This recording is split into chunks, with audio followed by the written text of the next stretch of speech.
नमस्कार, मैं खुशी और आप देख रहे हैं ज़करिया 24 न्यूज। आइए नजर डालते हैं इस वक्त की बड़ी खबर पर। दबंगों से मिल गई पुलिस। उत्पीड़न से परेशान होकर जिला अस्पताल के कर्मचारी ने दी थी जान। आत्महत्या के तीसरे दिन परिजनों को मिला वीडियो, दी तहरीर। बरेली जिला अस्पताल के सफाई कर्मी नीरज ने दबंगों के उत्पीड़न से परेशान होकर आत्महत्या की थी। आत्महत्या से पहले सफाई नीरज ने वीडियो बनाया था जो परिजनों को रविवार को मिला। वीडियो में नीरज ने पड़ोसियों पर उत्पीड़न और थाना पुलिस पर मनमानी और पड़ोसियों से साठगांठ का आरोप लगाया है। नीरज की पत्नी ने थाना इज्जत नगर में तहरीर देकर रिपोर्ट दर्ज करने की मांग की है। प्रेमनगर की वाल्मीकि बस्ती निवासी नीतू ने बताया कि उनके पति नीरज उर्फ बल्ले जिला अस्पताल में सफाई कर्मी थे। नीरज ने करीब 3 साल पहले कैलाशपुरम डेलापीर में राजवीर वर्मा और किरण वर्मा से 22 लाख रुपए में मकान खरीदा था। इस मकान के पास एक दबंग व्यक्ति रहता है और अब उसके 2 बेटे मकान बेचने का दबाव बना रहे थे। नीरज शुक्रवार को अपना मकान किराए पर उठाने के लिए कैलाशपुरम में एक आशा वर्कर के साथ गए थे। तब रास्ते में तीनों ने राजीव से गाली गलौज की और जाति सूचक शब्द कहे। इससे परेशान होकर नीरज ने आत्महत्या कर ली। आत्महत्या से पहले नीरज ने एक वीडियो बनाया। रविवार को वीडियो मिलने के बाद नीतू परिजनों के साथ इज्जत नगर थाने में पहुंची और तहरीर देकर कैलाशपुर स्थित मकान के पास रहने वाले पड़ोसी और उसके दोनों बेटों के खिलाफ तहरीर देकर रिपोर्ट दर्ज कराने की मांग की। नीरज ने आत्महत्या करने से पहले 13 मिनट 49 सेकंड का वीडियो बनाया है। उसमें वह अपनी व्यथा कह रहा है। वह पड़ोसी राम भरोसे और उसके दोनों बेटों का नाम ले रहा है। वह कह रहा है कि राम भरोसे ना तो मकान बेचने दे रहा है और ना ही खुद खरीद रहा है। उसने शुक्रवार को रास्ते में भी घेरा। मैं अपने बच्चों के साथ खुश था और कई बार कुछ खरीदारों को लेकर आया तो राम भरोसे ने उन्हें भगा दिया। अब ये बताएं डीएम साहब, कमिश्नर साहब और बरेली के एसएसपी साहब, मैं क्या करूँ? मेरी सुनवाई इसलिए नहीं हो सकती है। कमिश्नर साहब, आप भी जानते हैं कि आपके क्षेत्र की पुलिस बिकाऊ है। डीएम साहब से मेरा हाथ जोड़कर निवेदन है कि बरेली पुलिस और उत्तर प्रदेश पुलिस के बारे में आप जानते हो, जिसकी लाठी उसकी भैंस। आज मेरे पास इतनी दौलत नहीं है कि मैं मुकदमेबाजी करूं, मैं अपने बच्चों को पालूं या मैं राम भरोसे के साथ लड़ाई करूं। मैं छोटा सा कर्मचारी बच्चों के साथ खुश रहता हूं, करूं तो क्या करूं। इज्जत नगर प्रकरण में जन सुनवाई में तहरीर प्राप्त हुई है। एफआईआर दर्ज की जा रही है। गिरफ्तारी के लिए टीम दबिश दे रही है। विवेचना सहायक पुलिस अधीक्षक करेंगे अनुराग आर्य, वरिष्ठ पुलिस अधीक्षक। मेरा हाथ जोड़ के सबसे नमस्कार।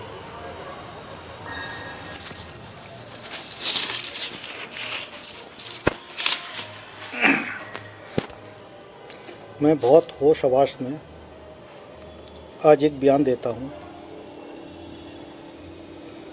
आज मैं अपना मकान एक लेडीज़ को दिखाने आया जो एक आशा वर्कर हैं,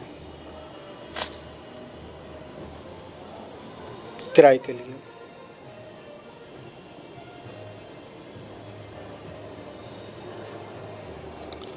और वो मेरी बहुत अच्छी दोस्त हैं।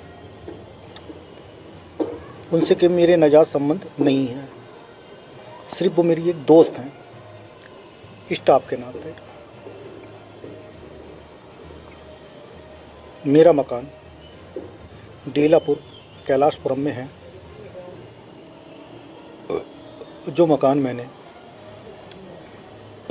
आधार फाइनेंस के द्वारा लोन लेके लिया।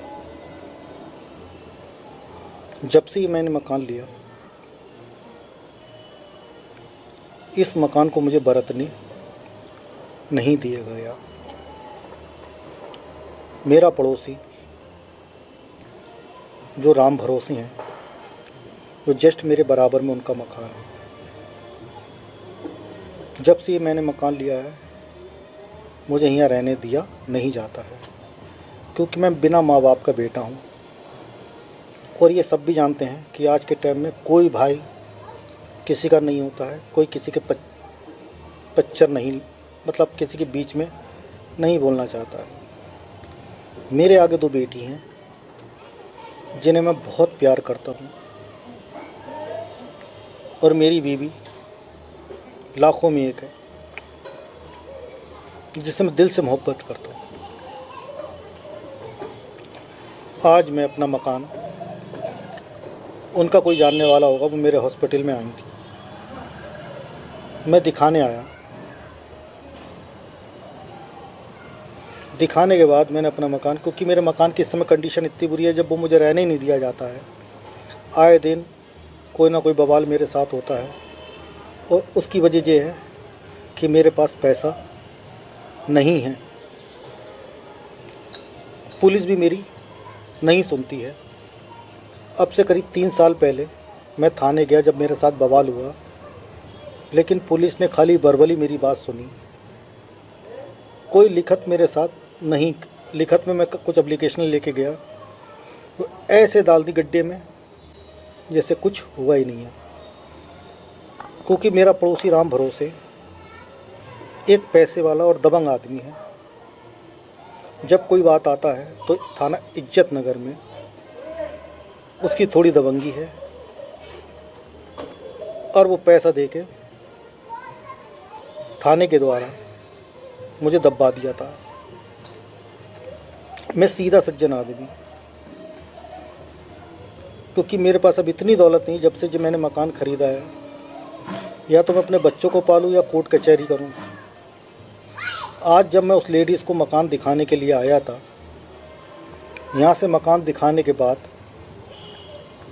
जब मैं थोड़ी दूर पहुँचा तो राम भरोसे के दोनों लड़के, एक का नाम शायद श्याम है और एक और था, मुझे रास्ते में कहीं रोक लिया उन्होंने। और रोकने के बाद मुझसे बोले, जो किसको लेके आया, अब क्या कर रहा है तू, मकान का बेचेगा? मुझे बोले, साले जान से मार देंगे अगर तूने मकान के बारे में सोचा भी बेचने की। फिर मुझसे कहा उन्होंने, जो भी लेना देना है हम दे देंगे तुझे, अगर तूने मकान बेचने के बारे में सोचा भी तो सोच ले हम तेरा क्या करेंगे। और तू किसी चीज़ में हमसे नहीं जीतेगा, पैसे में, ताकत में और शोर्स में। अब बताइए मैं क्या करूं? मैं इतना टेंशन में हूं कि मैं आपसे कुछ कह नहीं सकता हूं। मेरी बरेली प्रशासन से,